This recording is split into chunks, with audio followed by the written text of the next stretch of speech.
श्री शिवाय नमस्तुभ्यं भक्तों, स्वागत है आप सबका आपके अपने YouTube चैनल नमामि शिवजी में। भगवान भोलेनाथ की कृपा हम सब पर सदैव बनी रहे। भक्तों, आज के वीडियो में आप सुनेंगे 12 ज्योतिर्लिंग के भव्य दर्शन की महिमा। भक्तों, इन 12 ज्योतिर्लिंगों के नाम स्मरण करने मात्र से व्यक्ति के 7 जन्मों के पापों का नाम नाश हो जाता है। भगवान भोलेनाथ परात्पर पर ब्रह्म हैं। इनका देव स्वरूप सभी के लिए वंदनीय है। शिव महापुराण के अनुसार सभी प्राणियों के कल्याण के लिए भगवान भोलेनाथ लिंग स्वरूप में विविध तीर्थों में निवास करते हैं। पृथ्वी पर भक्तों, इस समय शिवलिंगों की संख्या असंख्य है, परंतु इन सभी शिवलिंगों में 12 ज्योतिर्लिंग की महत्वपूर्ण प्रधानता है।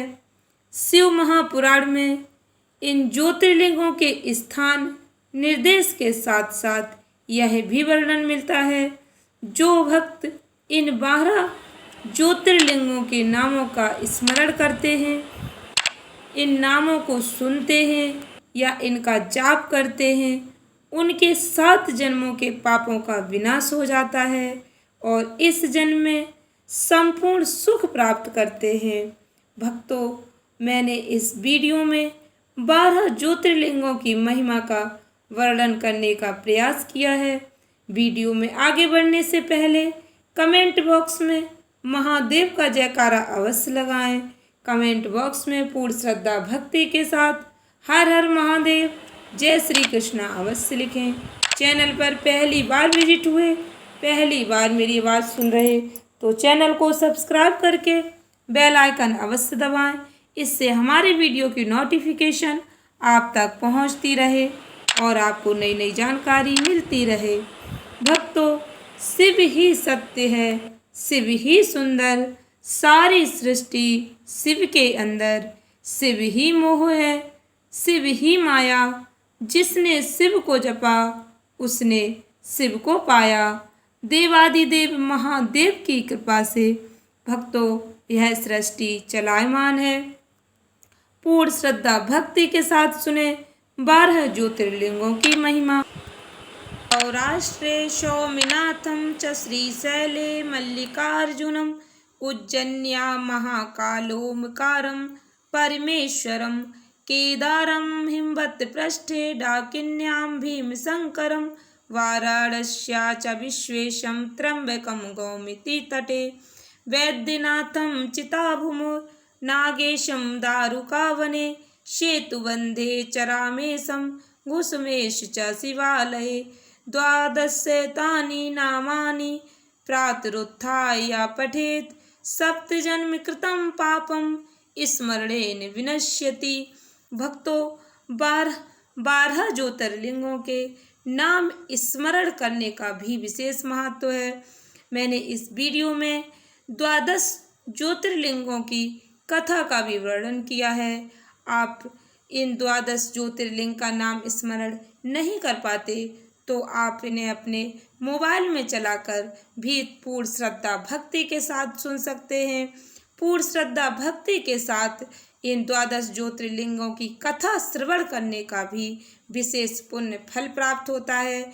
यदि आप अपने घर में मोबाइल में चलाकर भी 12 ज्योतिर्लिंग की कथा श्रवण करते हैं तो भगवान भोलेनाथ की कृपा आपके घर पर सदैव बरसती रहेगी।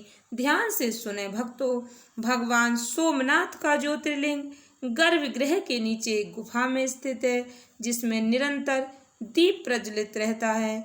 महाभारत, श्रीमद् भागवत, स्कंद पुराण आदि ग्रंथों में इसकी महिमा का वर्णन मिलता है। 12 ज्योतिर्लिंग स्वरूप भगवान भोलेनाथ के दर्शन इस प्रकार किए जा सकते हैं। भगवान सोमनाथ प्रभास क्षेत्र में स्थित भगवान सोमनाथ अपने दिव्य स्वरूप में काठियावाड़ प्रदेश में श्री प्रभास क्षेत्र में विराजते हैं। पुराणों के अनुसार कथा इस प्रकार है। दक्ष प्रजापति ने अपनी 27 कन्याओं का विवाह चंद्रमा के साथ किया था। परंतु चंद्रमा रोहिणी के प्रति विशेष अनुराग रखते थे। इससे दक्ष की अन्य कन्याएं अत्यंत दुखी रहती थी। दक्ष ने चंद्रमा को क्षय रोग होने का श्राप दे दिया। चंद्रमा के क्षयग्रस्त हो जाने पर संपूर्ण संसार में हाहाकार मच गया। सभी देवता इस समस्या के समाधान हेतु प्रजापति ब्रह्मा के पास पहुँचे। ब्रह्मा जी ने कहा, चंद्रमा सभी देवताओं के सहित महामृत्युंजय भगवान सोमनाथ की शरण में जाएं। भगवान सोमनाथ की आराधना करके उन्हें प्रसन्न करें। भगवान भोलेनाथ के प्रसन्न होने पर चंद्रमा को रोग से मुक्ति सहजता से ही मिल जाएगी। सभी देवताओं ने चंद्रमा के साथ प्रार्थना करके महामृत्युंजय भगवान भोलेनाथ को प्रसन्न किया। भगवान भोलेनाथ को प्रसन्न करके चंद्रमा ने अमृत का आशीर्वाद प्राप्त किया। भक्तों, पूर्ण रूप से क्षीण हो जाने के बाद भी भगवान भोलेनाथ ने चंद्रमा को अमृत का आशीर्वाद प्रदान किया और चंद्रमा की क्षय रोग से मुक्ति हो गई। सभी देवताओं ने चंद्रमा की प्रार्थना की। भगवान आशुतोष सभी देवताओं ने चंद्रमा सहित भगवान आशुतोष से प्रार्थना की। भगवान आशुतोष भवानी सहित इस क्षेत्र में ज्योतिर्लिंग स्वरूप में सदा के लिए निवास करने लगे।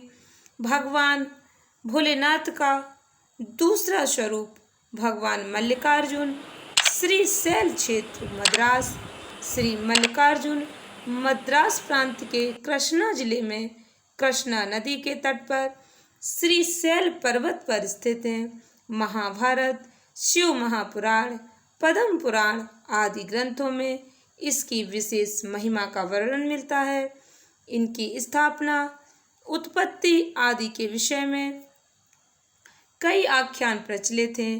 पुराणों के अनुसार कथा, एक बार श्री गणपति एवं भगवान कार्तिकेय जी दोनों भाई विवाह के लिए लड़ने लगे।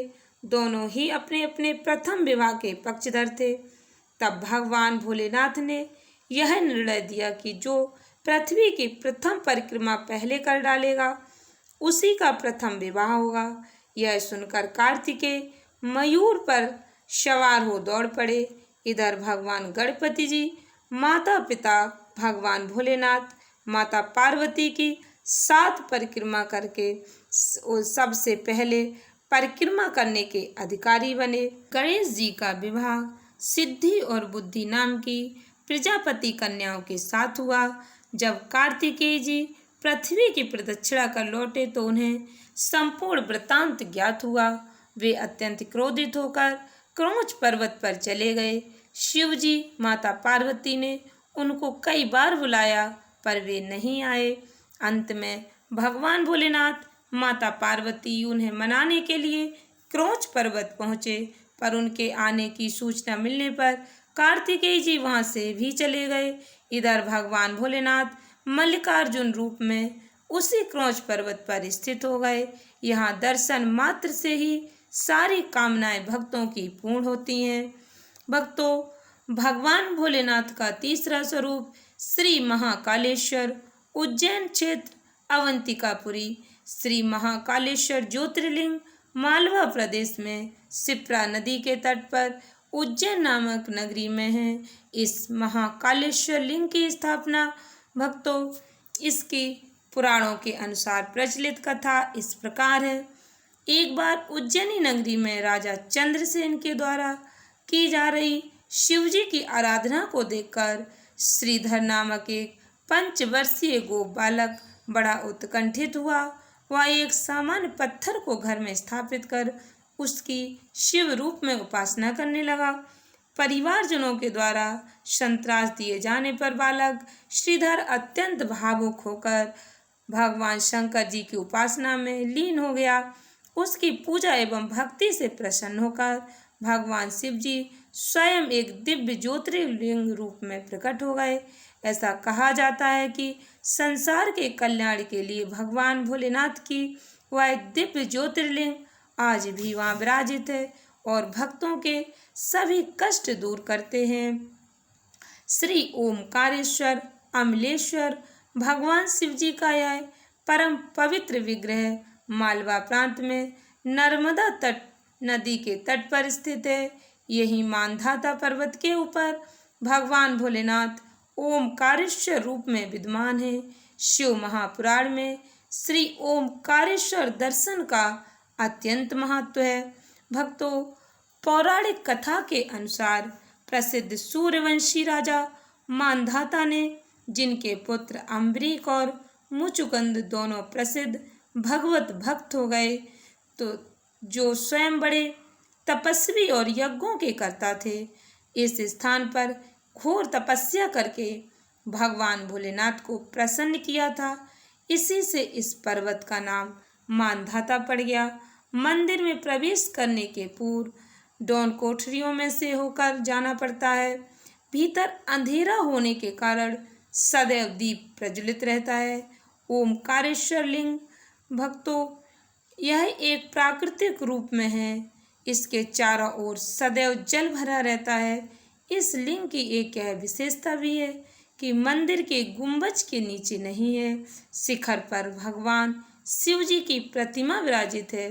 पर्वत से आवृत यह मंदिर साक्षात ओमकार स्वरूप में ही दिखाई देता है।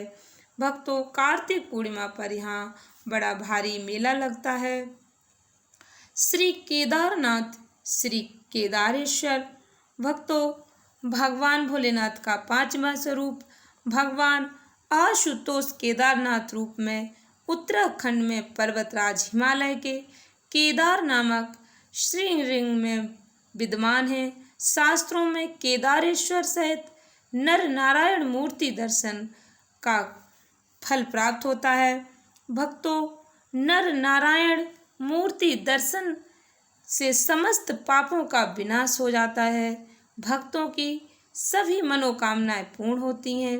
भक्तों, यहाँ दर्शन करने से भक्तों की मनोकामनाएं अवश्य पूर्ण होती हैं। यह एक अचूक उपाय है। यहाँ की पौराणिक कथा इस प्रकार है। हिमालय के केदार श्रीलिंग पर विष्णु भगवान के अवतार महातपस्वी श्री नर एवं नारायण तपस्या किया करते थे। उनकी आराधना से प्रसन्न होकर भगवान भोलेनाथ प्रकट हुए और उनकी प्रार्थना के अनुसार ज्योतिर्लिंग रूप में सदा वास करने लगे। सदा वास करने का उन्हें वरदान प्रदान किया। सतयुग में उपमन्यु जी ने यहाँ भगवान भोलेनाथ का सानिध्य बताया। इनके दर्शन से दुर्लभ कार्य भी क्षण भर में हो जाते हैं। भक्तों, वर्षों से जो कार्य आपके पूर्ण नहीं हुए, यहाँ दर्शन करने मात्र से आपकी मनोकामना अवश्य पूर्ण होगी।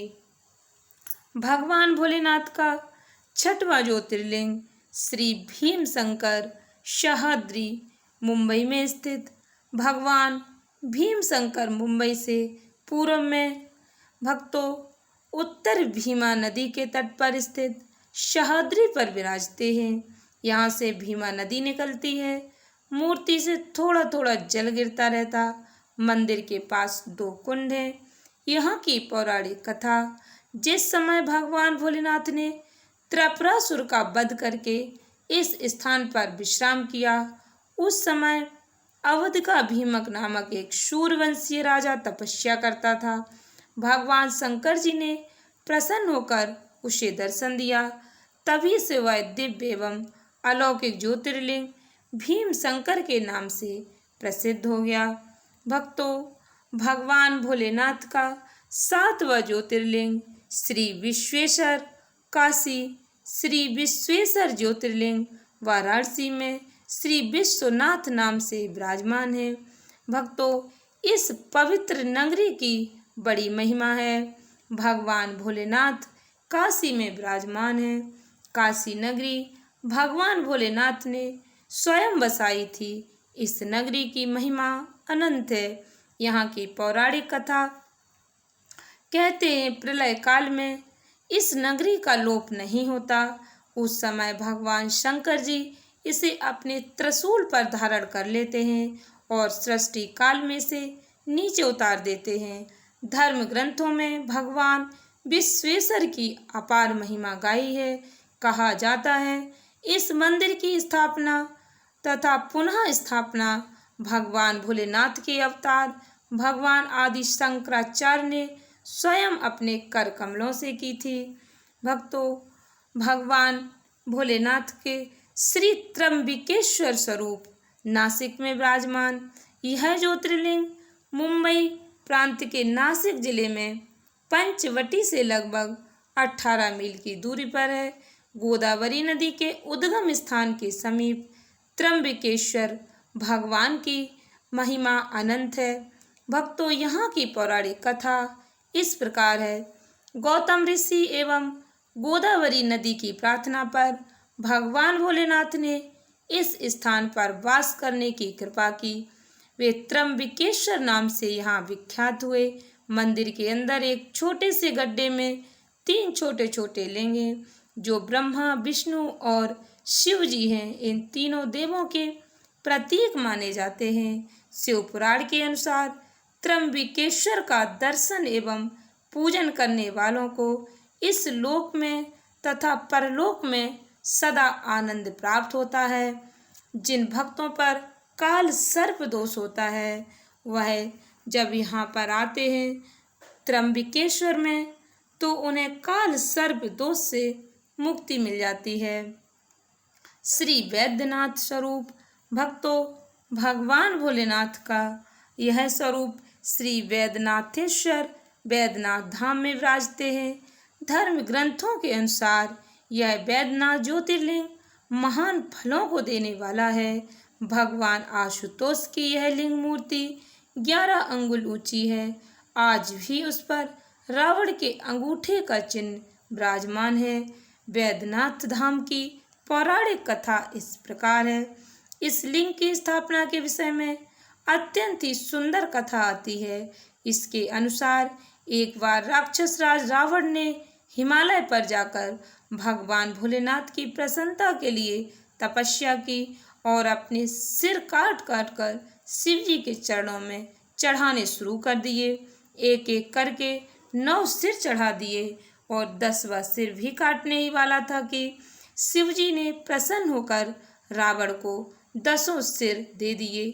भगवान शिव जी ने वरदान मांगने को कहा। रावण ने उस दिव्य लिंग को लंका ले जाकर स्थापित करने की आज्ञा मांगी। शिव जी ने आज्ञा दी और कहा यदि मार्ग में से कहीं रख दिया तो यह वहीं स्थापित हो जाएगा। रावण शिवलिंग लेकर चला पर मार्ग में लघु शंकर निवृत्ति की आवश्यकता हुई। वह उस लिंग को एक गोप कुमार के हाथ में देकर लघु शंकर निवृत्ति के लिए चला गया। इधर गोप कुमार ने उसे बहुत अधिक भारी अनुभव कर भूमि पर रख दिया। बस फिर क्या था, लौटने पर रावण पूरी शक्ति लगाकर भी उसे उठा न सका और निराश होकर मूर्ति पर अपना अंगूठा गड़ाकर लंका चला गया। इधर ब्रह्मा, विष्णु आदि देवताओं ने आकर उस शिवलिंग की दिव्य पूजा की। तभी से भगवान शिव जी वैद्यनाथ में रावणेश्वर रूप में स्थित हैं। भक्तों, श्री नागेश्वर द्वारकानाथ श्री नागेश्वर ज्योतिर्लिंग भगवान का यह स्थान गोमती द्वारका से भक्तों 12-13 मील पूर्वोत्तर के मार्ग में है। वर्तमान में यह गुजरात के बड़ौदा क्षेत्र में गोमती द्वारका के समीप है। शिव महापुराण में कहा गया कि जो आदर पूर्वक इसकी उत्पत्ति और महात्म को सुनेगा वह समस्त पापों से मुक्त होकर समस्त ऐहिक सुखों को भोगता हुआ अंत में परम पद को प्राप्त करेगा। भक्तों, श्री नागेश्वर की महिमा का वर्णन जो भक्त पूर्ण श्रद्धा भक्ति के साथ श्रवण करते हैं वह समस्त पापों से मुक्त होकर इस लोक के सुख भोग कर अंत में परम पद को प्राप्त करते हैं। यहाँ की पौराणिक कथा इस प्रकार है। एक सुप्रिय नामक वैश्य था जो बड़ा सदाचारी, धर्मात्मा एवं भगवान भोलेनाथ का अनन्य भक्त था। एक बार जब वह नौका पर सवार होकर कहीं जा रहा था, अकस्मात दारुक नामक एक राक्षस ने आकर उस नौका पर आक्रमण कर दिया। वह नाव में बैठे सभी यात्रियों को अपनी पुरी ले गया। उसने सबको कारागार में बंद कर दिया, पर सुप्रिया की शिव अर्चना वहां भी बंद नहीं हुई। वह तन्मय होकर शिव आराधना करता और अन्य साथियों में भी शिव भक्ति जागृत करता रहा। संयोग इसकी सूचना दारू के कानों तक पहुंची और वह उस स्थान पर आधमका। सुप्रिया को ध्यान में देखकर, अरे वैसे तू आंख बंद करके कौन सा षड्यंत्र रच रहा? पर सुप्रिया पर कोई असर नहीं हुआ तो उसने सैनिकों को हत्या करने का आदेश दिया, परंतु सुप्रिया विचलित नहीं हुआ। वह भगवान शिव जी का ध्यान करने लगा। भगवान शिव जी ने ज्योतिर्लिंग रूप में दर्शन देकर अपना शस्त्र दिया। उसने उस राक्षस का वध किया और शिवलोक में परम स्थान प्राप्त किया। भगवान भोलेनाथ के आदेश अनुसार उस ज्योतिर्लिंग का नाम नागेश पड़ा। भक्तों, इस ज्योतिर्लिंग के दर्शन का महत्व अलौकिक है। भक्तों, श्री रामेश्वरम सेतुबंध भगवान भोलेनाथ का यह 11वां ज्योतिर्लिंग रामेश्वरम तमिलनाडु के रामनाथ जनपद में स्थित है। यहाँ समुद्र के किनारे भगवान श्री रामेश्वरम का विशाल मंदिर है।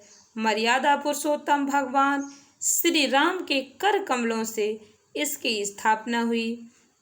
भक्तों, यहाँ की पौराणिक कथा इस प्रकार है।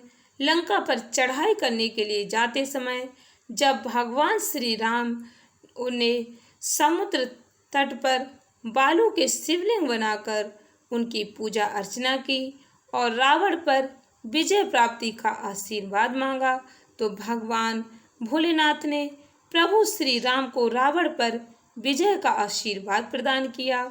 उन्होंने पृथ्वीवासियों के हित के लिए ज्योतिर्लिंग रूप में सदा के लिए वहीं वास करने की भगवान श्री राम की प्रार्थना स्वीकार कर ली। भक्तों, श्री घुश्मेश्वर ज्योतिर्लिंग देवगिरी श्री घुश्मेश्वर ज्योतिर्लिंग अत्यंत प्राचीन है। इनकी महिमा अनंत है। भक्तों, यह ज्योतिर्लिंग महाराष्ट्र प्रांत में दौलताबाद स्टेशन से दूर बैरूल गांव के पास है। भक्तों, यहाँ की पौराणिक कथा दक्षिण देश में देवगिरी पर्वत के निकट सुधर्मा नामक एक ब्राह्मण रहता था। उसकी पत्नी सुदेहा अत्यंत धार्मिक एवं पतिव्रता थी। उनके कोई संतान नहीं थी। सुधर्मा ने ज्योतिषियों के कहे अनुसार सुदेहा की छोटी बहन से विवाह कर लिया। इसमें सुदेहा की भी सहमति थी। घुष्मा अत्यंत शिवभक्त थी। वह नित्य 108 पार्थिव शिवलिंग बनाकर उनका पूजन करती थी। भगवान भोलेनाथ की कृपा से घुष्मा को एक पुत्र की प्राप्ति हुई। सर्वत्र आनंद मंगल छा गया। इधर सुदेहा के मन में अपनी बहन व उसके पुत्र से ईर्ष्या की भावना होने लगी। ईर्ष्या इतनी बढ़ गई कि घुष्मा के पुत्र की हत्या के शव को ले जाकर उस सरोवर में डाल दिया उसने, जिसमें घुष्मा जाकर पार्थिव शिवलिंग को छोड़ती थी।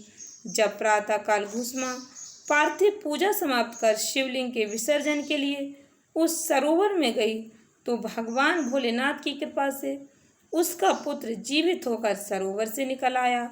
पर घुष्मा पूजा में ही लगी रही।